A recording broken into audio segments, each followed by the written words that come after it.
Esiet sveicināti. Kāpēc tu telefonu noliki? Piedodiet, es saplēju mūsu viešņas telefonu.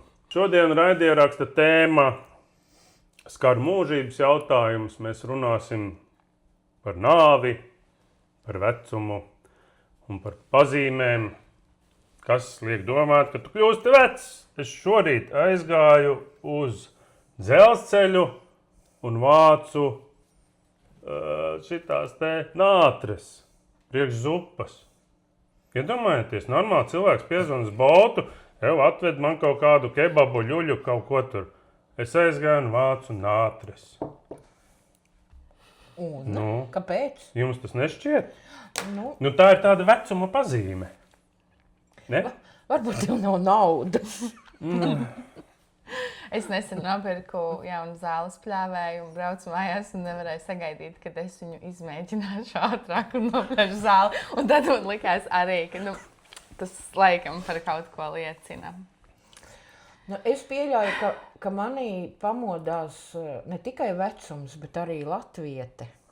Jo pirmo reizi savā mūžā es nopirku veikalā sīksīpoliņus, nezinu kāpēc. Un izdomāju iestādīt uz palodzes. Man Un tev pamodās veca latviete. Iespējams, bet sīksīpoliņi aug zeļ un plauk. Bet es gan vēl neesmu nopublicējis to tavu rakstu, bet tev ir vesels pētījums uz 2 garām lapām. Jā, tas mani mudināja pievērsties tēmai, kā zināt, ka tu noveco. Tie sīpoliņi. Jā, tie sīpoliņi uz palodzes, tā bija pirmais sarkanais karoks, laikam, kas liecināja, ka nav labi. Es pieņemu, ka vēl varētu būt, ja tu dzīvo ar kaķi, bet tu vari arī jaunībā dzīvot ar kaķi. Bet ja tu sarunājies ar savu kaķi un konsultējies, tad jau gan. Mēs aizmirsām stādīt priekšā mūsu viešņu. To mēs arī aizmirsām. Nekas, vakara beigās. Jā, labi. Santra, Gabre. Viņa arī nāvis un vecuma eksperte. Jā, un kaķu. Es runājot par kaķiem. Man tagad jau apritējis mazliet vairāk nekā gads, tūlīt jau uz 2 kopš pie manis kaķis pats ieradās. Es viņu atradu savā šķūnītī un nevarēju viņu aizvest projām. Tā viņš tagad pie manis dzīvo. Melns, pilnīgi melns. Zini, jā, tu pie mūsu kolēģis dzīvo ponijs. Ponijs atvilkās vienkārši no blakus mini zoodārza. Un no sākuma bija Facebookā piemētāti sludinājumi un pilns ar paziņojumi. Propal poņi propal, lūdzu palīdziet poņi atrast. Tad poņi atradās, tā kā poņi vairs nevienam nevajag, un viņš tur tagad tālāk arī dzīvo. Bet par tiem kaķiem un vientuļām sievietēm, kas dzīvo ar kaķiem, man liekas, ka es negribēju teikt, ka tu esi vientuļa. Tev ir ārkārtīgi bagātīga noteikti privātā dzīve un sabiedriskā dzīve, bet tavs kaķis ir vienkārši drausmīgs. Nē, mans kaķis ir... Plikais kaķis, viņš ir vienkārši drausmīgs. Mans kaķis ir burvīgs un brīnišķīgs, un arī par to ir stāsts gandrīz kā par poniju, jo es savu kaķi atradu Patversmē. Jaungada rītā gluži nē, bet tuvu tam. Un viņš bija ielikts, pamests. Jo viņš bija neglīts.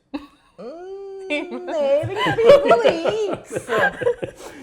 Amerikāņi taisa katru gadu Kāds tev ir kaķis? Donas Sfinks. Plikais kaķis, tāds drausmīgi rozā, krunkains, tāds marsietis drausmīgi. Viņam ir spalviņa. Atļausies spalviņu, viņam nekāda spalviņa. Amerikāņi taisa reiz gadā pasaulē neglītāko suņu konkursu. Man beidzās Trinterim pinte. Printerim tinte beidzās, bet labāk bildīt mēs ieliksim, redzi. Tas taču ir trausmīgi. Tas uzvarētājs? Tas ir 1 gadu uzvarētājs, 2 gadu uzvarētājs. Paskaties uz tām mūsām. Drausmas kaut kāds. Un šita mūsas ir uz galvas Tu gribi teikt, ja tev ir neglīts suns, tad tu esi Jā, tu noveco. Tu noveco kopā ar savu neglīto suni. Mans suns, starp citu, viņš pagājušajā nedēļā zaudēja dzirdi. Tagad kaut kā pievērst uzmanību var tikai tā iespērt pa dibenu, un tu viņš tā. Žēl. Nu, nezinu, ja tu aprecies ar vecu neglītu vīrieti, tas arī nozīmē, ka tu noveco. Vai arī, ja viņam nav daudz naudas, tad jā. Tad jā. Nē, mēs visi mirsim. Galu galā mēs jau nezinām, kur un kā mēs tur beigsim to visu. Zini kā, man ir tāda... Nezinu, vai tā ir filozofija, bet man ir tāda tēze, ka nekad nevar zināt, vai tu piedzimsi. Jo viss, kas var gadīties, aborts un viss pārējais, tu vari nepiedzimt. Bet ja tu esi piedzimis, tu 100 punktu tu nomirsi. Tur nav variantu. Tu izstāst, ka mēs vecajā darbā strādājam kopā un mums uz galda pusgadu stāvēja Astra Mille. Jā. Nu, ne tā. Urnā, jā, pelni. Jā. Astra, jā. Astra Mille bija kādreiz vecos laikos diezgan slavena dāma. Viņa vadīja filmu raidījumu. Viņa nemaldos briesmīgi daudz pīpēja arī. Viņa pīpēja, viņai bija, man liekas, arī vienai no pirmajām vai arī pirmajai tāds kaut kā, man liekas, bija kaut kas seksa raidījums Latvijas televīzijā. Nē, tu jauc, tā bija. Ne, viņai bija kaut kas tur arī, manuprāt. Bija tā, ka žirafi izdeva, te bija. Nē, Astrai Millei arī bija, bet viņai nebija... Nu, palaidi garām. Protams, jā, tu pārāk jauns esi vēl. Paldies.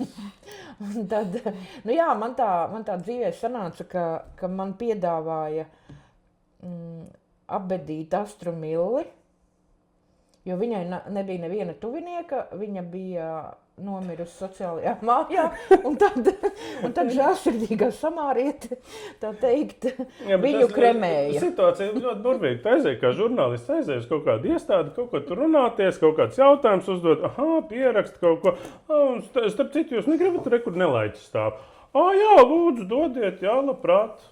Viņa stāvēja uz galda, tā tad redakcijā. Nē, viņa bija nomirusi. Jā, bet viņa atradās morgā. Un man piedāvāja viņu apbedīt, jo tu biji pēdējā, kas bija ar viņu runājusi. Jā, jo es biju ar viņu runājusi, un cilvēkiem bija priekšstats, ka viņa ir mana vai nu paziņa vai draudzene. Un es nevarēju atteikt tādam piedāvājumam. Protams, ka es piekritu.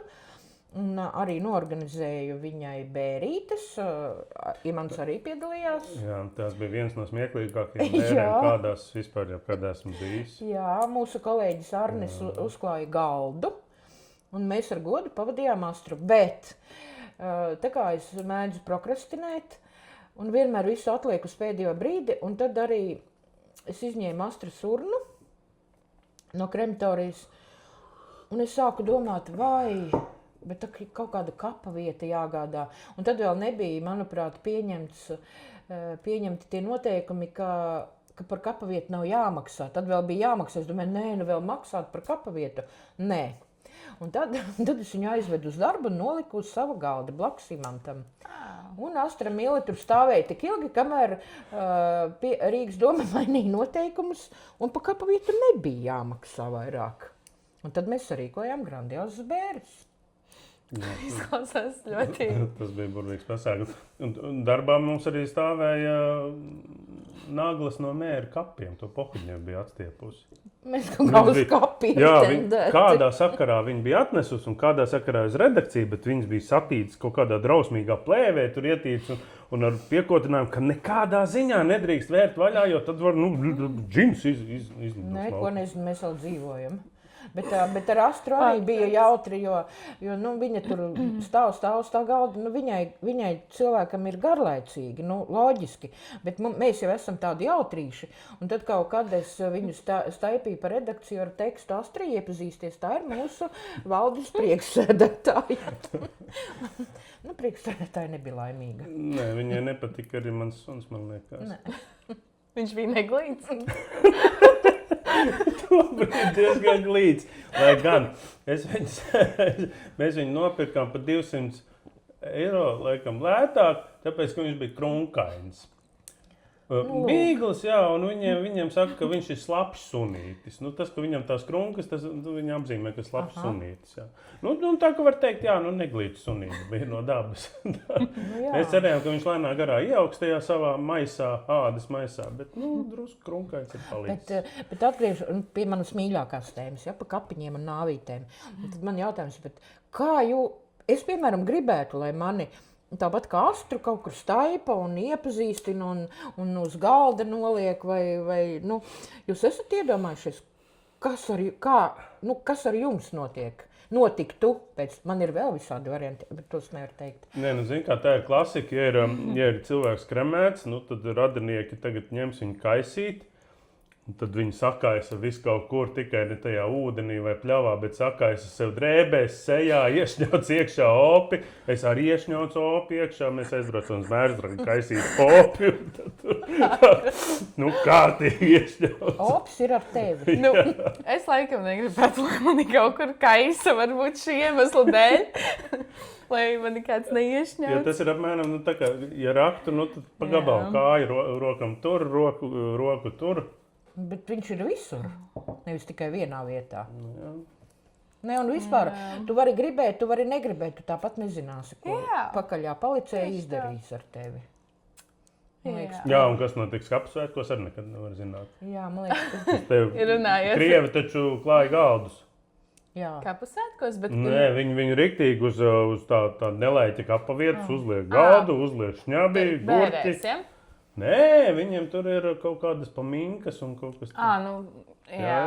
Bet kapusvētki jau arī latviešiem ir tāda svēta lieta, taču it īpaši Latgalē tur viss, tā galvenā radu sajietu diena. Alūksne, man liekas, ir vieni no grandiozākajiem. Alūksne arī, jā. Man tāds kapusvētki asociēs vienmēr, kad izskan vārds kapusvētki, atceros vienus kapusvētkus Ropažos. Tie laikam bija pēdējie tādi kapusvētku zaļumbāli, tātad pēdējā, kur es biju. Jā, kāpēc pēdējā? Varbūt tāpēc, ka tā nebija tā labākā pieredze, jo tur man pēkšņi blakus parādījās cilvēks zemē, tā kā guļoši. Es domāju, kas viņam noticis? Cik es izdzēru? Un kaut ko cilvēki tur pieiet klāt, kaut ko tur paskatās, viņš tā kā nereaģē, tad kaut kas izsauc ātro palīdzību. Viņi beigi nesteidzās, atbraucās kāds pusstundas vai 40 minūtēm, es neatceros. Beigās izrādījās, ka viņš ir miris. Tad viņu apklāja ar melnu maisu. Es tā pieņemu, ka cilvēki, kas bija apkārt, saprata, jo viņš bija pēc tam apklāts, un tā viņš tur gulēja, un kapusvētku zaļumbāli turpinājās. Bet tā laikā cilvēks aizgāja. Viņš bija... Zaļumbālē varēja puķēnu maisu apklāt. Viņš bija sakāvies ar kādu, un to vainīgo pēc tam atrada laikam, un tas vainīgais tika sodīts, bet tas cilvēks, viņam neveiksmīgi asiņošana kaut kāda tur pēc tam lasīja ziņās. Nē, šau must go, un mēs šitā bijām aizbraukuši, aizvedām mazbērnu uz delfināriju, uz Lietuvu. Un izrāda notiek, un tur sāk pēkšņi kaut kāda knosīšanās briesmīgi. Kaut kā, tur sačukstās. Tie delfīni lēkā, un viss notiek, un cilvēki aplaudē. Un pēkšņi skatos, tur ieskrien dakteri iekšā, un sāk pumpēt. Un tas bija vispār skats absolūti seriāls, jo tur viens cilvēks pumpē to tanti, tādu vecenīti kaut kādu, un starp krēslu rindā. Tanti nav pieklājīgi teikt, jā. Jāsaka sieviete. Persona. Pumpē personu, cenšas veikt dzīvības atjaunošanas, dzīvības funkciju atjaunošanu personai. Un tur blakus bez mazvai, tā, ka cilvēki, drusku kājas jāpavirz. Un delfīni. Tas bija tik jocīgi. Es pat nezinu, kas tas ir. Jā, vai tā vienkārši dzīve ir tāda? Vai tev katram jāpārdzīvo? Šodien. Es taču gandrīz nokavēju, neatbraucu uz pļāpraidi mūsējo, tāpēc, ka es braucu, kaut kas neriktīgi ielas malā, mētājas onkulis, mētājās skrējritenis. Tā kā viss iet garām, tā kā kāp viņam pāri, iet projām, labi, es nostapēju mašīnu, nometu malā, eju skatīties, kas notiek tur. Džekam ir ledus maisiņš uz galvas, bet var redzēt, acis tur peld, asinis tek no mutes, tek no galvas. Nu, visi tur tā cirkulē. Es jautāju, nu, ātros kāds izsauc. Nē, man iedeva ledu. Sirsnīgi. Nē, nu, forši, nu, labi, ka pīpēt iedevis pirms nāves. Nu, šeit papīpē. Bogonkuli. Nē, nu, bet labi, tante garām gāja, vismaz ledu iedeva. Kur viņai bija ledus? Man arī Nu, jautājums, no veikala. kāpēc viņa nopirka Nu, ledu? kā, droši vien Prozeko tur bija otrā kaut kāda. Nu, Prozeko ar ledu. Nu, tur onkulis asiņo, nu, labi, iedos ledu viņam. Jā. Nu, atbrauc Bet nu, tā ir doktori. tāda diezgan liela vienaldzība, ka nu, cilvēki. Jā, un tad bija interesanti, ka Vai pienāca jau klāt Bariņš bērneļu, jau vēl telefons Filmēt. laukā. Es saku, fiksi prom. Jā. Visi gribēja iemūžināt. Varbūt iemūžināja- hoģis. Varbūt kāds iemūžināja, kā tu viņiem to saki. Tad tu līdz kļūsi par sociālo tīklu zvaigzni. Nu, domāju, ka diez vai. Var bargo Ņemot kungu. vērā mūsu Jā. apmeklētību. Jā, nu, tā ir, jā, bet... Bet, jā, starp citu, bet tas Džeks teica, jā, ka viņš bija kaut kāds par godu hokeja spēlē kaut kādu 50 gramus paņēmis, nu, tad tos 50 gramus viņš arī, bet viņš tāds inteliģentais dzērājs izskatījās, nu, tā kā es. Un, nu, jā, viņš brauc un tur, kur tā ielas panna, viņš nevis pa vidu brauc, viņš sāniņā tā uzbrauc uz kantīti un, nu, kā tiem skrējriteņiem, viņiem ir tur tie smieklīgi mazie ritenīši, viņš blauks gar zemi un, jā. Bet kā dzērumā sanāca šitam mūsu Kāda mācība? dziedonim? Rutulim. Rutuļu kungam, jā. Cik interesanti, jā, es izlasīju ar lielu prieku un gandarījumu šo te ziņu, ka prokuratūrai Rutuļu kungu neizdevās vienoties par sodu. Un es esmu pārliecināts, ka neizdevās vienoties, jo Rutuļu kungs teica, cirta roku galdā un teica, nē, es gribu bargāku sodu, prokuratūra man ir pārāk maigu sodu uzlikusi. Tā taču varētu būt. Es ceru. Viņš ir goda vīrs. Es ļoti ceru. Es gan lasīju, ka prokuratūra viņam gribēja iešķiept reālu cietumsodu, un viņš piekritis lūk. Bet varbūt viņš gribēja vairāk. Jā, cietumsodu un mantas konfiskāciju. Āre? Jā, automašīnas konfiskācija. Jā. Bet Un šeit- sievas automašīnas konfiskācija. un meitas. Jā, konfiskācija. Meitas vai mašīnas? Nu, nezinu. Visu. Visu. Bet arī man likās, ka es esmu ļoti tāda inteliģenta dāma, kura komentārus nelasa. Jo tie komentāri ir, fuj, zem mana līmeņa, kā saka, zem mana IQ. Bet man meita iemācīja lasīt tieši komentārus, jo viņa teica, tur tas ir visjautrākais, ko tu vispār vari izlasīt. Un pie Rutuļa ziņas es arī palasīju komentārus, bet es ātri vien pārtraucu, jo man likās, kā mums mācīja žurnālistikā, ka lasītāji ir vēl stulbāki nekā mēs domājam. Tad man gribas teikt, ka tie komentāru rakstītāji ir vēl stulbāki nekā mēs varam iedomāties. Jo viņi vispār nebija izlasījuši to ziņu, un tur sākās. Kāpēc mums parastiem cilvēkiem ir jācieš, bet Rutulim ir jāvienojas, kā viņš izspruks no soda. Pilnīgi otrādāk viss, pretējā pusē. Un tad es domāju, Izlasi virsrakstu, varbūt pirmo teikumu. Es nelasīšu tos komentārus tālāk. Bet dažreiz jā, tie komentāri ir ļoti laba lasām viela. Kad gribas pasmieties vienkārši. Protams, bet tā jau kāds varbūt apvainosies. Kulbergs apvainosies, ne? Kulbergs tagad pavisam... Bet par Kulbergu es neesmu lasījis tādus ļoti, ļoti sliktus komentārus.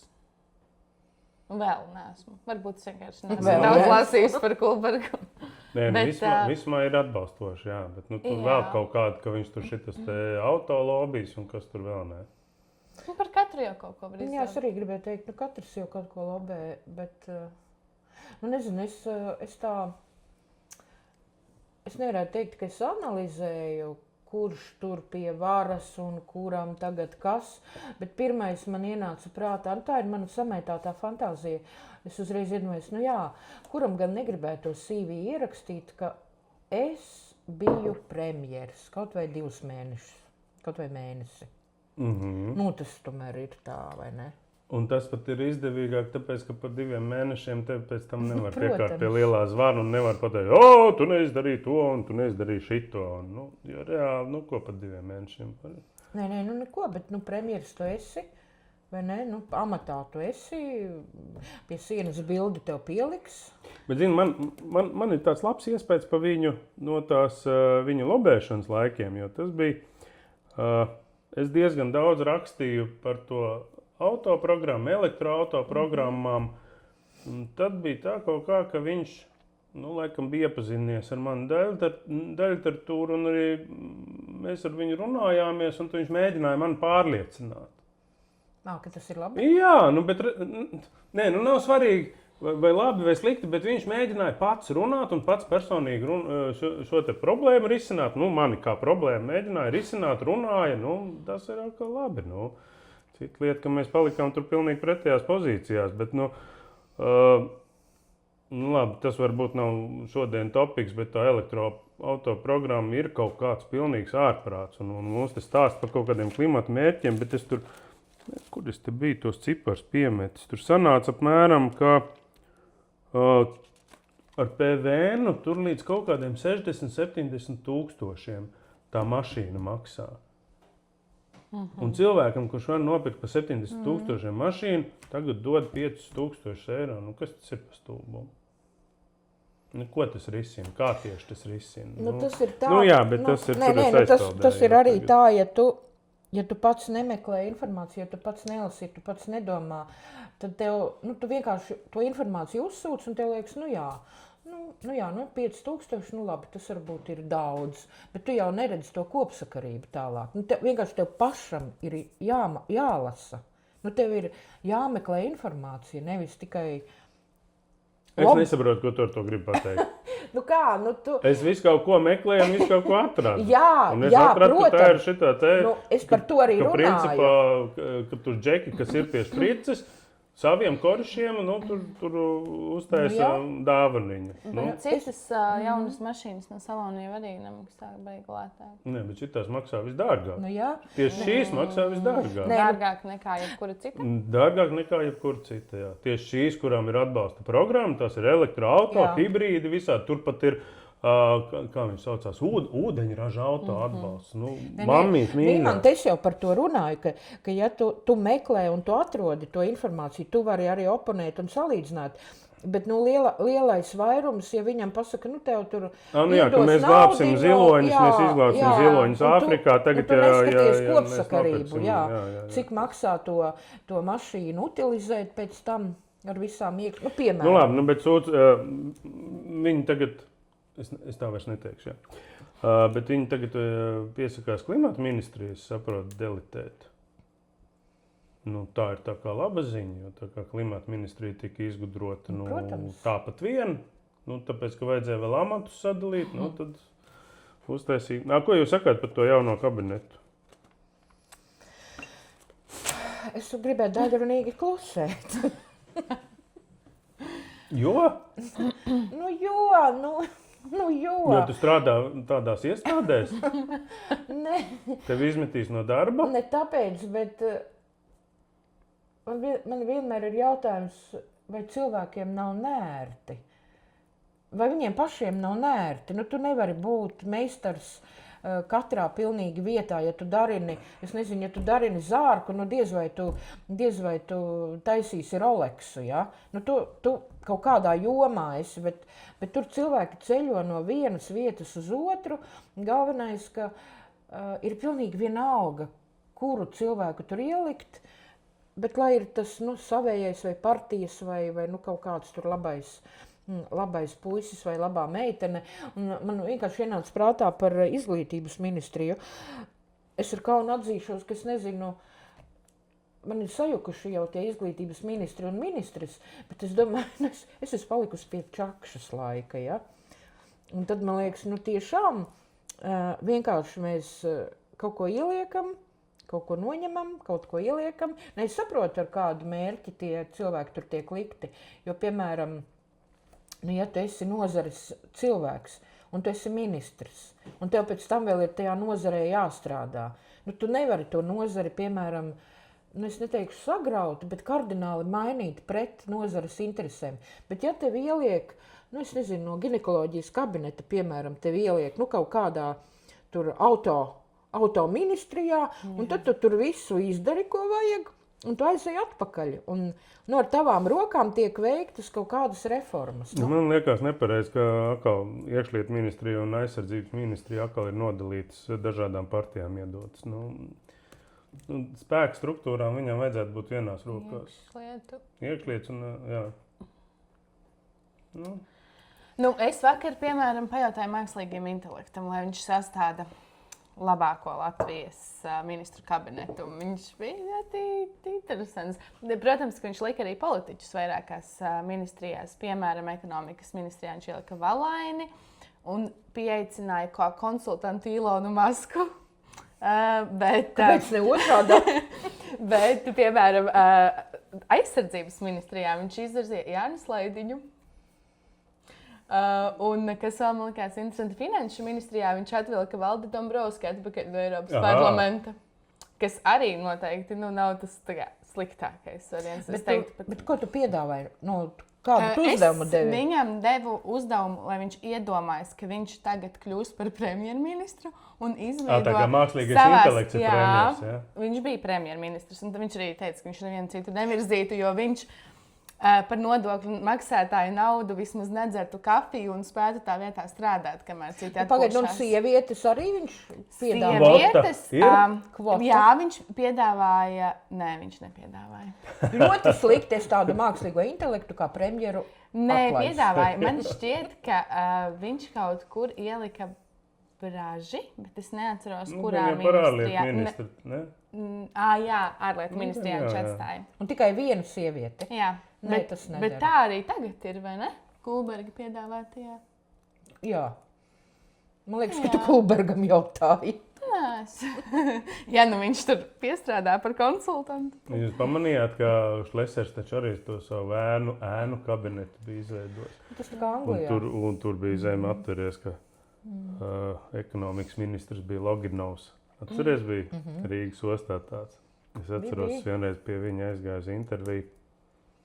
Un viņam tāda zelta ķēde, bet tāda, ka tur izskatās, ka viņš ar spēku pie galda turās, jau tūlīt saļims. To es arī atceros. Tāds ekonomikas ministrs. Jā, bet interesanti, ka par veselības ministru viņi šito Ozolu virzīja. Jā. To, kas mīlnieks, jā, kurš nepārtraukti dzeltenajās žurnālos ar kaut kādiem mīlas piedzīvojumiem. Bet man liekas, ka ir neizmantot. Kāpēc ne? Nē, kāpēc ne? Bet viņiem ir daudz labāks kandidāts. Viņiem ir Mārcis Jencītis. Par to es arī atceros. Es kaut kādā 12, kurš gads tas bija? Sen. Bet es rakstīju par Mārķa Jencīša piedzīvojumiem, jo viņš iznāca no cietuma. Viņš tur kaut ko laupīja, zāga, narkotikas un tā tālāk. Tad pievērsās Dievam. Un tad jaunais bizness. Viņš sāka sniegt tur pestīšanu un ko tur. Un tad viņam tie brīnumi bija vienkārši superīgi. Vislabākais bija, ka vecim, kuram ar āmuru bija ielausts galvas kauss, viņš galva aizauga. Un tad tur tantei, kur ir kurla, viņai bungādiņas izauga no jauna, un tas bija šitas te Kandavas vai, Kuldīgas kultūras namā, jā, un es piezvanu tur kaut kādam tur džekam, es jautāju, tiešām tur tāda brīnuma notiek, tur pa to tanti tur kaut kādu, un viņš saka, viņa taču kāda viņa kurla, viņa te visu laiku vazājās muldu vienā laidā, saproties, jā. Bet man liekas, ka būtu burvīgi, un tad viņi ielikt amatā, un viņš varētu visus izārstēt uzreiz. Ar ministra rīkojumu. Veselības ministrija. Jā. Laba doma. Kolosāli. Saimas saruniņās tur, jā. Tur es varētu sastādīt droši vien es varbūt paskaidrošu, jo Antra mums raksta brīnišķīgu tādu daļliteratūras izstrādājumu kā Saimas saruniņas. Tās ir stenogrammas, kurām tu ej cauri, ja? Saimas sēžu stenogrammas. Jā. Tur nāk tās burvīgākās ogas laukā. Un tagad man ienāca prātā, ka taču varētu no tām Saimas stenogrammām tos burvīgos runātājus, no viņiem arī izveidot ministru kabinetu, jo viņi spēja runāt daudz, tas tā es arī, bet viņi ir kompetenti, nu es teiktu, pēdiņās par jebkuru tēmu, par jebkuru. Un tur tādas pērles nāk ārā. Nu vienkārši fantastiski. Es domāju, tiem cilvēkiem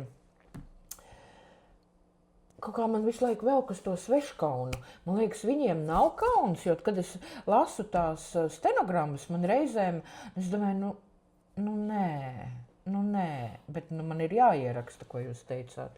Bet vai tiešām jūs kaut ko tādu varat pateikt? Un var. Emocijās. Redz, bet no otras puses ir tā, ka mēs jau arī esam žurnālisti, un mums par visu ir viedoklis, un mums par visu ir virspusējs priekšstats. Tu domā, ka virspusējs? Nē, labi, katram varbūt cīkas specializācijas ir, jā, bet principā, Piemēram, Nāvīti man ir ļoti pilnasinīgs viedoklis, priekšstats un zināšanas. Jā. Varbūt varētu teikt noslēgumā kādus ceļavārdus burvīgus. Vai dieniņ, nekas jau saprot. Viena koalīķija aizgājusi ir. Nenāk jau nekas tāds skaists prātā. Kā vienīgi mēs visi nomirsim. Kaut kad. Uz šīs burvīgās nots, es domāju, ka mēs atradāmies līdz nākamajai reizei. Ja, protams, tāda pienāks, jo gadīties taču var jebkas. Kaut kad.